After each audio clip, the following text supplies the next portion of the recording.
What I'm not going to talk about is some of the sort of what I call almost the obvious stuff. Obviously, like, AI, by AI usually we all mean ChatGPT or at least LLMs, and it generates text, right? So the obvious solution is, what do I hate doing but I need to do is generate a bunch of text, right? I need to write outreach emails. I need to write marketing content. I need to write, personalized emails. I need to figure out, repurposing my blog post into social media postings, fitting it to Instagram, doing all that stuff. I'm going to talk about absolutely none of that whatsoever. Partly because it's sort of straightforward and obvious, and also because it is getting kind of crowded, that space. If that's what you think of when you think of how can I use AI to help my business, then I fully understand why you're sort of on the other side of this crested wave, where what you're thinking to yourself is, yeah, this is not that big a deal. This is not going to change my business. So instead, what are we actually going to talk about? I talked to Xander, actually, and he does a survey about what is the reason why people come to MicroConf. What are they hoping to get out of it? And the number one thing is this group of concepts here, which relates to, I need more top of funnel, I need more leads, I need more customers, just more stuff for my business. I wrote all the code, but nobody showed up, effectively. And so that's what I'm hoping to help you guys with here. And I'm going to show you how to do it. Okay, so my standard thing is just like, if you're starting off with ChatGPT or with LLMs or with AIs, particularly with ChatGPT, my usual default go-to is, I have a problem, let's just ask ChatGPT and see what it thinks, right? And so just for some context, in addition to working with Rob at TinySeed, I also partner at a sell-side investment bank. So what that means is we help sell mostly B2B SaaS businesses, sort of in that 2 to 10 million ARR range. That's what we do, mostly to private equity. And so I was like, okay, let's just do it. Let's just ask ChatGPT and see what it can do. Hello, I run a sell-side M&A investment bank. I'm hoping you guys can see the text, by the way, because otherwise this is going to be quite a boring talk at the back. I run a sell-side M&A investment bank. I'm looking for B2B SaaS businesses with 2 to 10 million ARR that want to sell. Please list 25. And actually, that's like a trick for me too. If you're looking for something, ask for at least 25, if not 50 of something, because usually the first five answers are absolutely super boring and predictable, and then it gets interesting after that. Anyway, so then it goes up, and it's absolute garbage, as you can see. It says, I can assist you in finding directories or platforms where they are listed for sale. However, identifying specific businesses within the requested revenue range may require more in-depth research or potentially direct outreach to the companies, right? And then he goes on to make even, to a degree, at least he wasn't hallucinating so badly that it started just giving me names, right? It could have just done that, which is what he was doing before. With version like ChatGPT 3, it would have just gone Oracle, Microsoft, and just like made up 7 German software firms that didn't exist, But at least now it's doing it. Now it's completely wrong because for a number of reasons. First of all, Biz Buy Sell, they don't even list software companies. Like if you want to buy a chain of gas stations in Oklahoma, Biz Buy Sell is your place. It's an amazing source for that. Similarly, Flippa is great, but if you have a 5 million ARR SaaS business, like if one of your friends is listing their 5 million ARR SaaS business on Flippa, then they're making a mistake and they should call me instead. So, and finally, like if they're already on Flippa or Biz Buy Sell or some of the other places, well, then that's too late for us.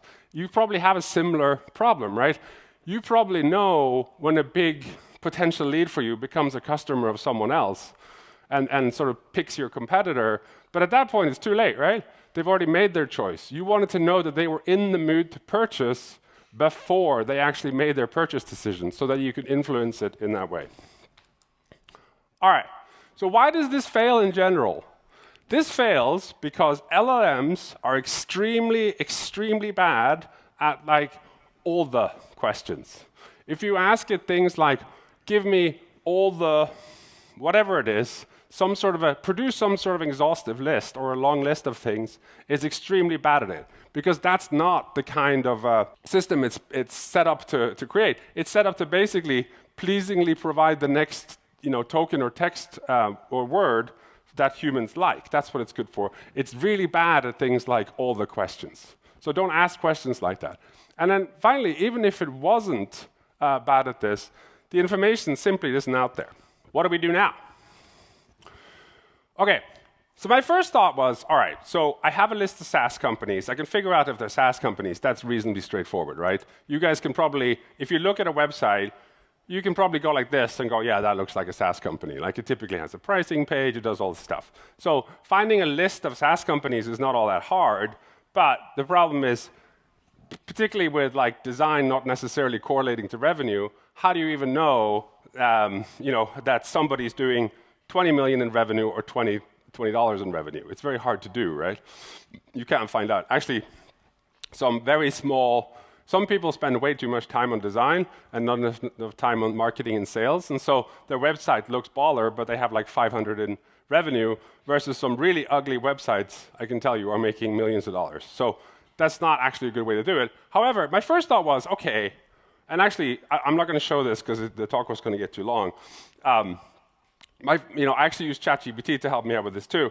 The first one was like, okay, let's just do a heuristic. Let's just say, okay, let's use built with. And built with is basically like a search engine. How many here know built with? Do you know what it is? Okay, most of you, good. So for those of you that don't, it basically just means like, what are the technologies that are installed on the various websites? It's like a search engine, but not for content, right? And one of the things that it does is it includes this spend estimate. So it basically says, all right, we know roughly how much the various software costs. We know what is installed on the software on the website. That gives us an idea of roughly how much money they're spending on software each month. The thesis is you spend more money on software, maybe you're a bigger ARR, MRR business. So genius, right? More spend, bigger SaaS business. Seems reasonable. The problem is it doesn't work. And so if you just straightforward do that, you end up in a scenario where basically, at best, the model or the heuristic you come up with is like 50-50. And so it's wrong half the time. And the problem with that is, at least from my business, and I think for a lot of your guys' case, is that if you are wrong 50% of the time, you end up spending way too much resources on leads that actually don't fit, as your ideal customer profile. It just doesn't make any sense to do so. And so, for example, like particularly if you're doing like enterprise sales or bigger ticket items, a lot of the time, what you want to do is, if you think someone is a very good fit for you, you might spend a fair amount of resources on trying to at least make that lead aware that you exist. But if it turns out that you invest all this money, all this effort into somebody, and actually it's just, a SaaS company that has no revenue, then you wasted all that stuff. So for us, it just means there's way too much time and effort wasted on reaching out to too small SaaS firms. So what do we do? Well, the actual hero of our story is something called ChatGPT Advanced Data Analysis. How many people here have heard of ChatGPT Advanced Data Analysis? All right, keep your hands up. How many have used it more than 2 times? Okay, so 3 heroes here out of hundreds. That's about right. I thought 5. I got with 3. So I'll go with that. What it is basically, first of all, you have to be a paying customer of ChatGPT, and if you're not, then you're being too tight, and you should really do that. It gives you access. You have to go into settings and then enable it, and then you can, when you hover over the GPT-4, you can do the default one, which is just GPT-4, or you can do browse with Bing, which I don't know what that does. And then, this is the one that you want, the advanced data analysis. And effectively, what it is, it's ChatGPT's most capable model plus a Python interpreter, and it gives you this magical button right here.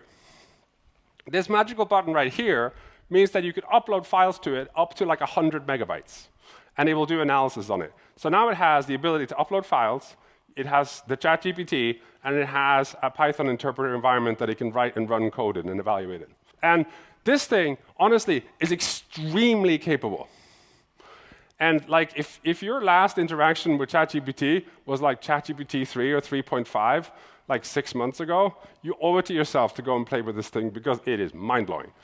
And basically, for our purposes, it's a little bit like having a second-year university stats student at your beck and call, which is obviously extremely valuable. The only downside is the thing is disgustingly cheerful, as you will see. Okay, so let's just do this and like keep in the context of what I was doing. again, I'm just taking this approach where I'm just talking to it. So let's say, hello, I run a sell-side M&A investment bank. I'm looking for B2B SaaS businesses with 2 to 10 million ARR. And then I say, if I have a list of companies where I know the MRR, and I know this because of TinySeed and Discretion, I have some stuff, and then another list of those same companies, but with various externally observable facts. So these are the stuff that I just downloaded from Built With, right? Do you think you could help me predict the MRR of a given company is greater than some number? Let's see. Well, first of all, like a side note here. So I actually hate the word prompt engineering because what it ends up doing is giving people writer's block. And actually, programmers are the worst at this because programmers in their head have this view that they have to model things in their head and then precisely write things down on the page. And that actually is really bad for ChatGPT. And in general, you should just start talking to it and just interacting with it much more. Because if you have this, what I call the ChatGPT writer's block, it's actually worse than the normal writer's block. Because with a normal writer's block, you're not producing anything. But with ChatGPT writer's block, not only are you not producing anything, but you're also sort of missing out on ChatGPT teaching you something that you may not know. So rather than thinking about this oh, I have to perfectly figure out how to engineer this prompt so I get the right answer, it's just just talk to it, just interact with it. It's usually a much more productive way, particularly when you're doing exploratory stuff. So, like I said, disgustingly cheerful. Absolutely. All right. Predicting the monthly MRR of a company based on various observable factors is a classic regression and classification problem, depending on how you do it. Here is a high-level approach. You see what it's done now? I just gave you two things. I was just hey, I have this problem. I have this data. What do you think? Can you help me? And instead, it lays out basically the 6 steps that are involved in running a classic regression and classification problem from scratch. So it says, let's do data preparation. Let's do feature engineering, let's do model selection, let's do model training, model evaluation, deployment prediction, and then obviously there's iterative improvement. So let's dive into this. And keep in mind, my background is fairly technical. I have a PhD in computer science, but it's been a long time since I did any of this stuff. And so because it usually takes you a fair amount of effort to get up to speed to use these toolings directly yourself, I haven't done it in 10 years. Okay. So, and I'll highlight some of the stuff here. The stuff in red is me going yeah, I sort of kind of, this is think of every red line as 2 days of work for your competent programmer to figure out, okay, how do I do this? How do I go to Stack Overflow? What are some of the examples of this? Cut and paste this stuff, run it. Oh, do I need to understand this? Blah, blah, blah, blah, blah. So it goes through. And data preparation, if you've ever done any serious ML stuff, they'll tell you this is usually the most painful part of the whole thing. So the fact that it just kind of does it is sort of mind-blowing. So first it says, I'll check for missing values, which of course you have to do, but if you never thought about it, then it's kind of hard to come up with. Then we'll need to convert the technologies list into a format suitable for machine learning models. I mean, obviously that's true. You need to put it into a format that makes sense. But again, that line there is probably 2 days down a rabbit hole of Stack Overflow and figuring things out and doing what the hell is going on here. And then it says, all right, let's create a binary target variable. And again, yeah, obviously, it's a classification task, yes or no. We've got to figure out how to do that. But even learning to understand what a binary target variable is and how to do that is probably another half a day at least. Okay, so it goes through and it just does it in this case. It just said, let's start for checking for missing values. And it says, technologies has no missing values. However, MRR has 48 missing values. And then it suggests some options for you. In this case, I haven't shown you the entire stuff, but it says, do you want to remove the rows, or do you want to remove the rows, or do you want to impute them? And I just say, let's just kind of remove them. Okay, it moves on to feature engineering. All right, next we will, like I said, it's very cheerful. Next, we'll work on converting the technologies list into a format that can be used for machine learning. And then let's do it into something called one-hot encoding. Another line there. This is probably another day's worth of my time, where I'm okay, I have an array of texts. How do I turn that into a format that makes sense for these models? Well, it's one-hot encoding. First, I'd have to figure that all out, understand that I needed to do something into one-hot encoding, and then actually do it. And like I said, that's at least half a day, if not 2. And this just does it. And then it says, we'll create a binary target variable. Let's start with a one-hot encoding. And then it just kind of goes away, does a little work, comes back. All right. It says, the one-hot encoding of the technologies list has resulted in 2,161 binary features. Additionally, the binary target variable, MRR over 100,000, that was the threshold I sent, has been successfully created. Amazing. All right. Then, and again, I just want to point out, this is one session. This is me sitting there for 45 minutes just fucking around with it, pardon my French. And it says, all right, now that we have our features at target value, we can proceed with training classifier. Now, I told it, and this is me feeding this more data than you necessarily need, like I told it that precision is more important than recall in my case. It suggests that I'm using a model that allows us to optimize for this metric, and I cared about precision more than recall. Anyway, the fact is, when I started this, like 45 minutes, well, half an hour before this at this point, I didn't really know what a random forest classifier was, nor did I really understand that this was a decent model if you wanted to tune precision versus recall. It just knows this, and sort of just does the right thing while educating you in the process. All right, would you like to proceed with the training model? And I go, yes, please, because you have to be very polite to your model, otherwise it won't behave as well. The random forest classifier has been trained and evaluated. Here are the results. And then it spits out this stuff. And like I said, I have a PhD in computer science. When it first spit this out, I was like, what does that mean?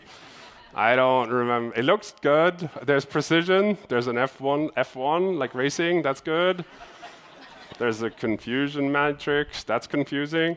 Okay. But it's a little bit like, it goes along and it says, okay, it tells you. And you can just ask it. This is why I'm saying, like, in general, I see too many people, like, they get to this problem and they're like, I don't understand this. I'm going to Google it. And then they Google the question. I'm like, what are you talking about? Just have it explain it to you. And so it starts to do this.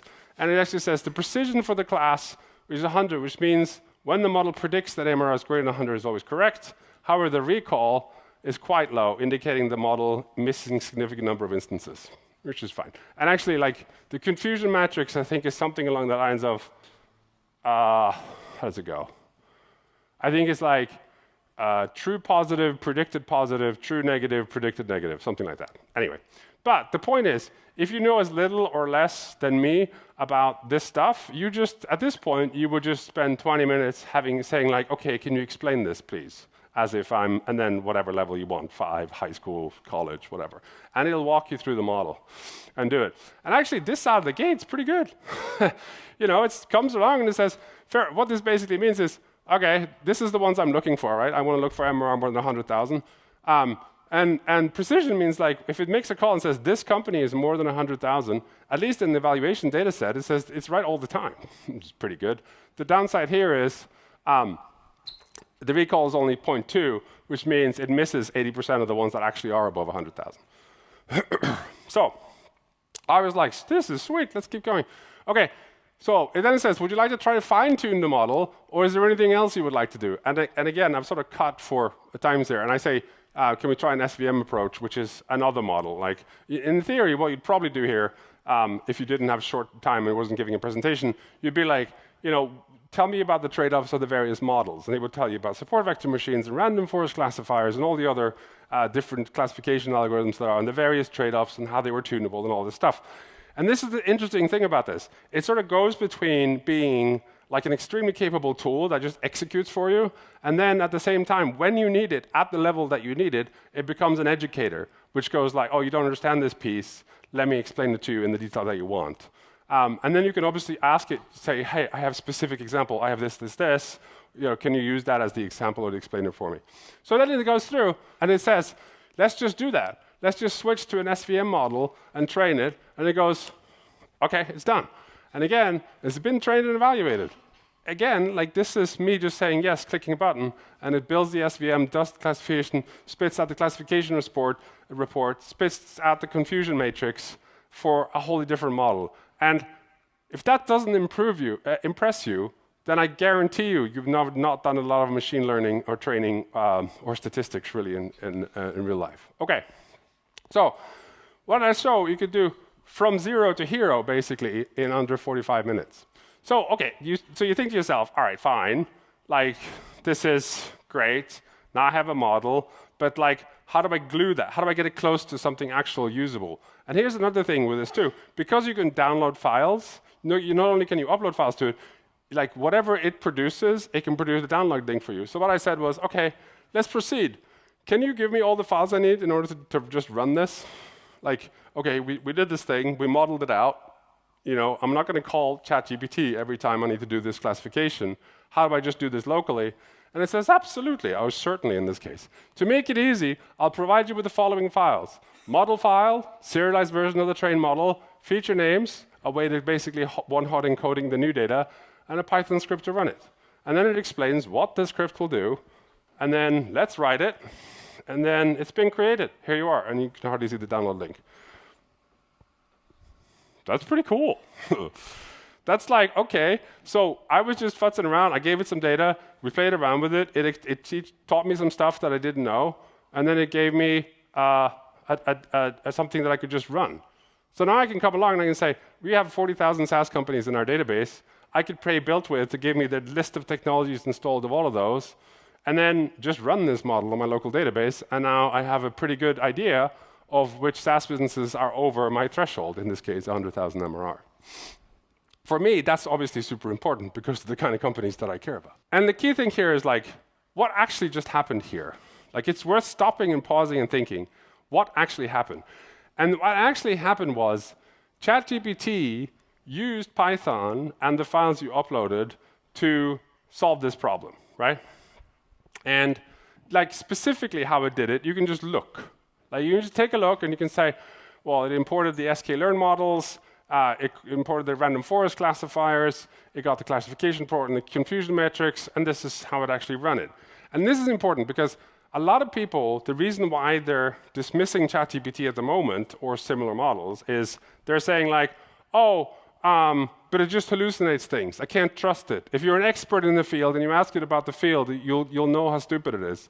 I'm like, yeah, but this is not the same as that. This is an imprecise, sometimes, but very capable tool using a very precise tool.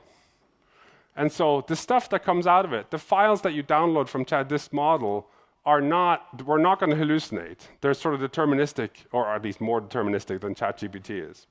More importantly, though, conceptually what happened? Conceptually, we just spent 45 minutes-ish and 17 cents-ish to get results that usually I never see unless this business, like a SaaS business, has 10 million ARR or more. In some cases, I deal with 10 million ARR businesses that don't have this kind of capability. Because what do they need to do it? This isn't product features, right? So you can't, like, imagine taking your current developer, or even if you're a developer, and say, oh, just start doing this stuff. Well, they might figure it out in a couple of weeks, but your feature development grinds to a halt. So basically what you're going to need, and usually, is like you need a data analyst or two. You need, budget to pay for BI tooling, and then it starts to get into like expensive-sounding enterprise software like ETL and data lakes and all this stuff. And in fact, in TinySeed, we tell people like it's a good indicator that you can charge people more if they're using these kind of tooling, and that's true because it's a very expensive thing. But also, crucially, you need dedicated time to solve this issue. Which, if you're like 99.9% of bootstrappers, you don't have dedicated time to do anything other than sell the shit out of your product and build more features, right?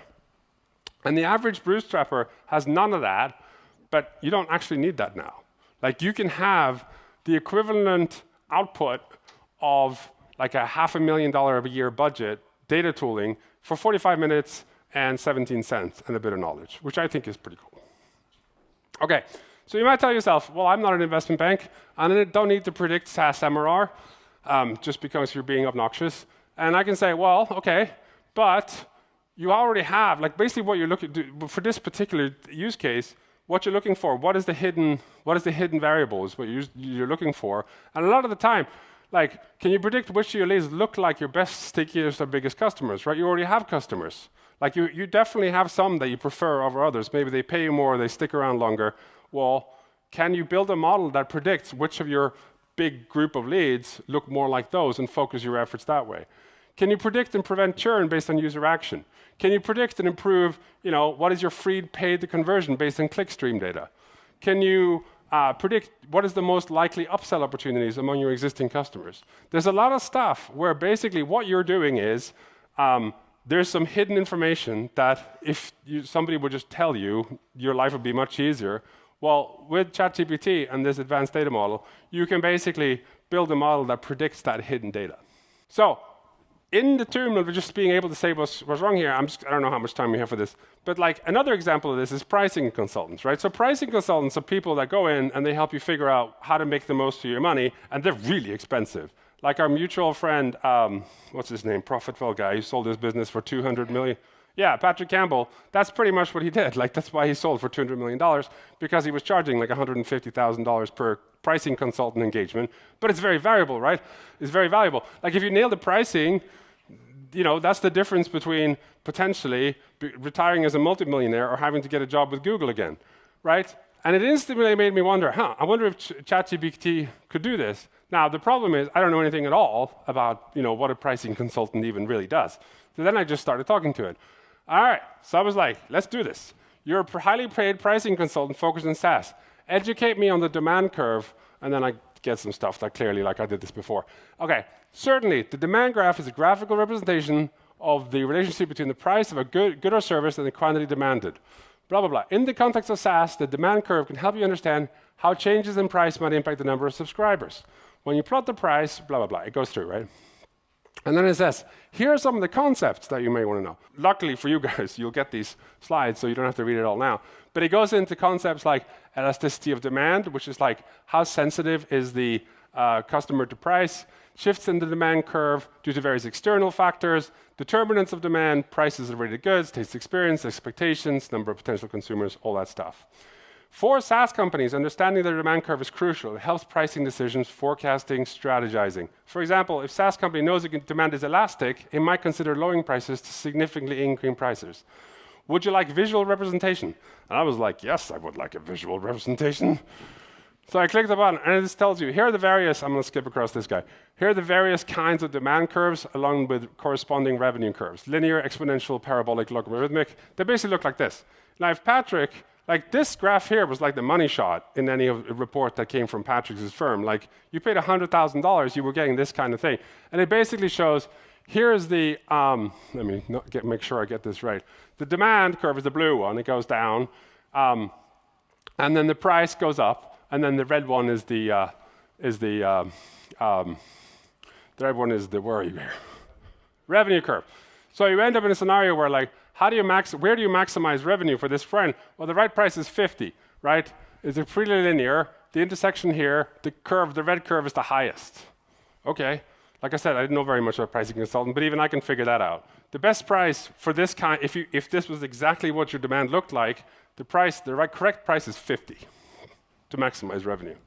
And then you have different ones. Like here's an exponential decay one, where basically it falls off much faster. In that case, the right one is $20. And you come along, because the top of the curve is here, is now on this one, and then there's different demand curves at different ones. Again, now I'm being educated about pricing consulting, right? I'm looking at different demand curves, and you might again think to yourself, that's great, but that's still, how many steps is that away from how many steps is that away from actually doing anything with my data and my customers? Like, don't I still need a consultant for this? Like, yes, I've learned some stuff, but like, this still feels like there's like a gazillion different steps before I actually get any useful data. And the answer is kinda. And so instead I said, hey, can you generate me a template spreadsheet with real data that would need to be collected in order to perform this analysis on an actual business? Please indicate how many samples you need. Oh, certainly. Like I said, it comes along. To perform this kind of analysis, we need this. It needs price point, number of units sold, total revenue, date time period, other relevant data. All of a sudden for me, this is an achievable thing, right? Now I have and by the way, here's the spreadsheet with a template that I'm going to need to do analysis on your specific data.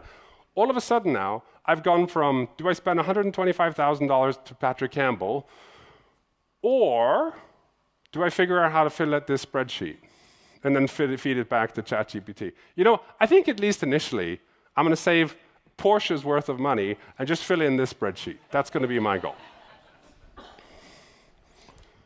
Okay.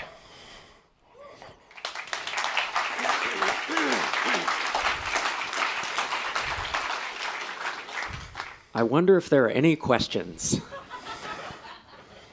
Is it safe to upload all your sensitive data to ChatGPT, especially when you're uploading files?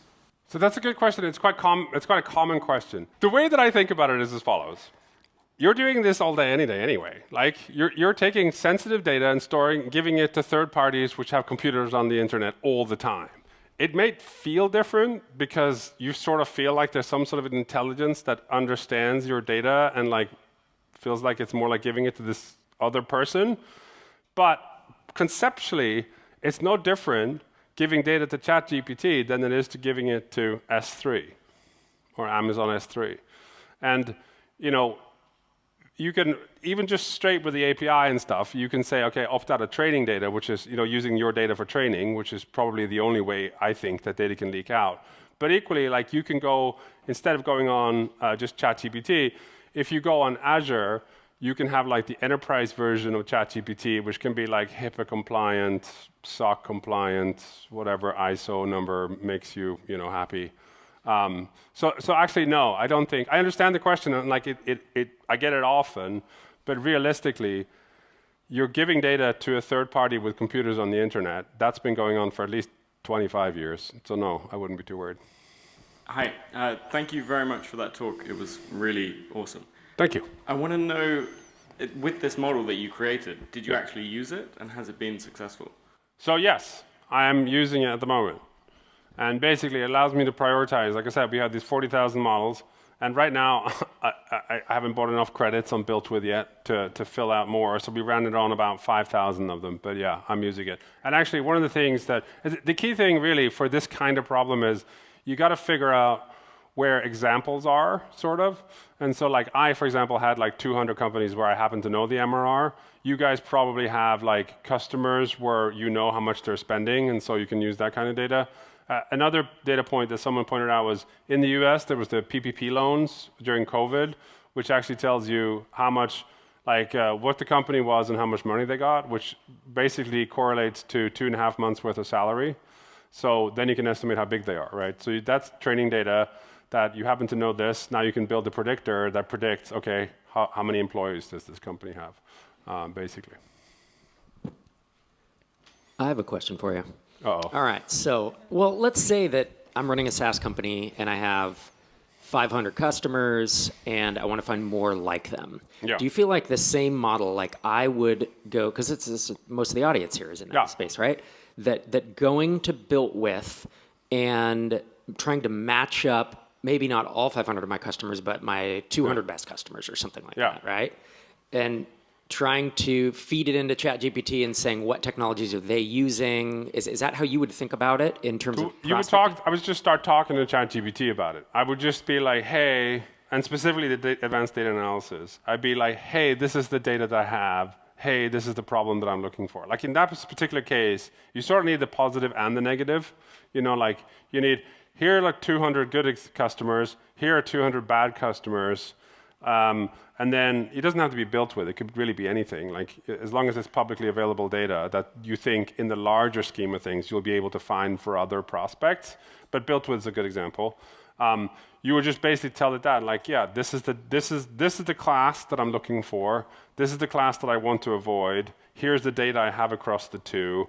Can you build me a classifier? Then yeah, I would do that. So I'm just curious, is there any like best practice that we should all be doing now to create the data that we can then later analyze? Like, should we be writing every event to Redshift or whatever, a system like it? Do you have any recommendations on that front?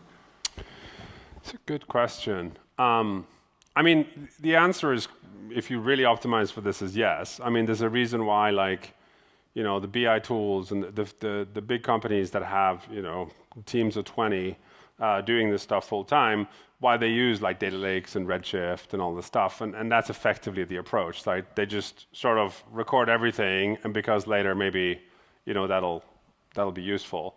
I think in general, if there isn't a giant amount of overhead, then yeah, I would just start recording a lot more data and just like having available. But that being said, honestly, I think most of the time, like.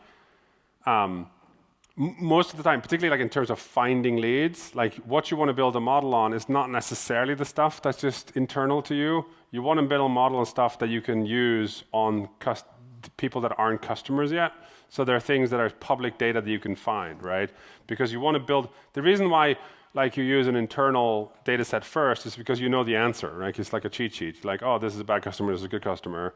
The question is, can you go from that sort of knowledge and build a model that uses, publicly, quote unquote, unrelated data in order to predict whether they're going to be a good or a bad customer or whatever it is you're looking to predict. Amazing. Let's give a big round of applause to Mr. Einar.